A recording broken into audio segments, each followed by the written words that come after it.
Let's look now at the next tool on the toolbar, and that is the Rate Stretch tool located right here. And by the name, I'm sure you can surmise that it does change the rate at which a clip plays. It changes it from fast motion to normal motion down to slow motion. And you've no doubt seen this effect in commercials and in the movies, and you can do it too in your projects with Adobe Premiere Pro CS5. Let's take a look at how it works. This is some raw footage of guys moving a huge log off the trail. And so we're going to cut this up in no particular way, just chop it up, just kind of arbitrarily here. Let's put a cut here, and we'll put a cut right there.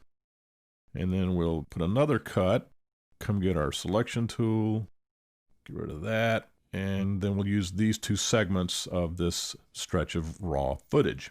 Now, what we're going to do is come get the Rate Stretch tool. We're going to choose the section of the clip, grab the endpoint, left click, hold it down, and drag it out. Hold down the Alt key, and let's zoom in on this, and let's really take it out. Now notice where it says 33.17%, that means that this clip is going to play back, or the motion in this clip is going to render at 33% of normal speed. And then we're going to take this clip in the middle, and let's make this faster. Now let's zoom in. And we can see that this is at 167% of normal speed. So we're going to make this go faster just so that you can see it. So now we're at 270% of normal speed. See that? 274.86% of normal speed. So let's go up, get the selection tool, connect these two segments. Hold down the Alt key. Let's go out a bit so we can put our cursor.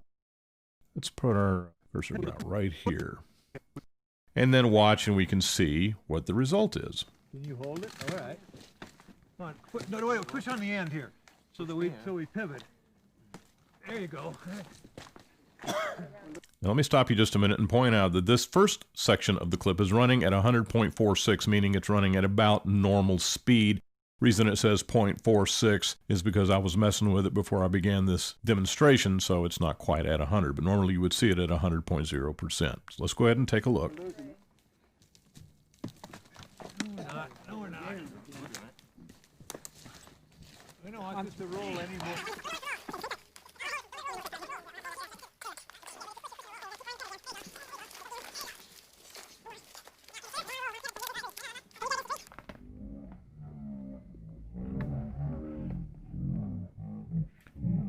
And there you saw it go from normal speed to very, very fast to very, very slow. And I know you've seen this in the movies, especially in the movie The Matrix. They used this effect a lot. It was brand new in those days, and they really overdid it. But in any case, you've seen it before. Now you know how to do it in your own projects with Adobe Premiere Pro CS5.